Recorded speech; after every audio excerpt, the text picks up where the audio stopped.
Hey everybody, it's Michelle Olson at Greenlight Coaching. Happy Wednesday.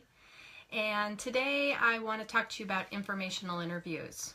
So for those of you who don't know what an informational interview, it's a tool that I recommend in my coaching framework, and that's used often in career transition.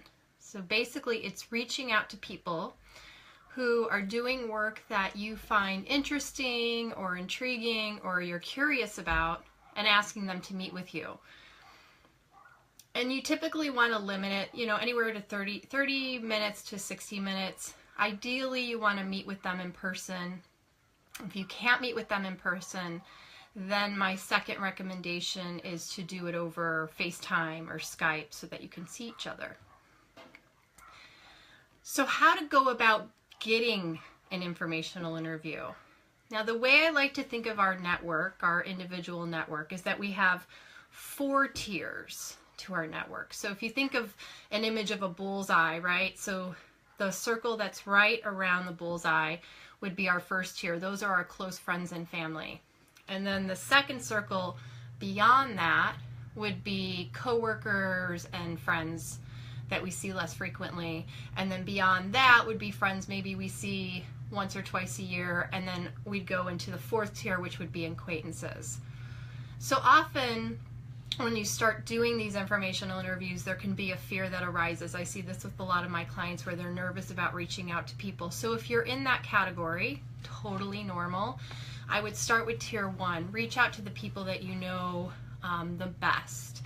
And even if they aren't doing work that you're interested in interviewing about, you can ask them if they know anybody, right? Every person has at least anywhere between 10 and 20 people that they can think off the top of their head who might be doing work you're interested in. So reach out to them and then work your way through the tiers. And then how I would set up the interview is focus on that person. Put the focus on that person. It's easy, especially when we're going through transition, to want to share our story and share what we're challenged with or what we're struggling with. But I think it's really important to, for the value of these interviews, that you keep the focus on that person. So you want to ask them about their career journey. You want to ask them about what they like about their work. What are their challenges about their work or industry? Great question is ask about education, right? As women, we tend to want to overeducate. So do we really need to be more educated?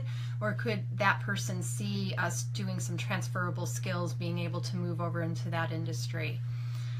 Another key factor is that this is subjective information you're getting. So what I mean by that is you're hearing that person's story based on their life experience, their perspective, their values.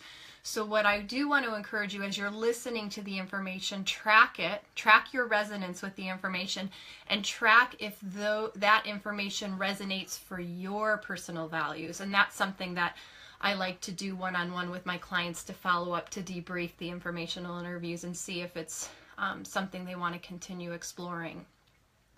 I also want to encourage you that if you do feel a lot of resonance and you do feel really good about the person you're connected with, then ask them for 2 or 3 more referrals. This just helps keep building your network, and this helps keep building your information, because you'll be getting subjective opinions based on individual personal values and personalities. The last thing I want to say about informational interviews is that they are magical. I've seen people get purpose work through them. I've seen people get job leads through them. But one thing I would say is, yes, hold that in your hat while you're doing them, but also don't go in with the expectation of that. So don't go in thinking you're going to get your purpose work out of this, but you can definitely go into it thinking, wow, I really want to connect with this person, and there might be a real, valid, authentic connection, and then how can I build on that?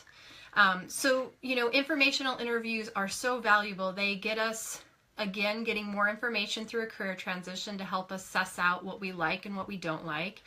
And then beyond that, it helps a lot of us move beyond our edge. So building our network, building our connections, building our, what we don't know what we don't know. So it gives us the opportunity to learn things we're not so clear about or don't have the information for. So it's a great tool to use immensely during your career transition. I'm a huge advocate of doing hundreds of informational interviews if needed.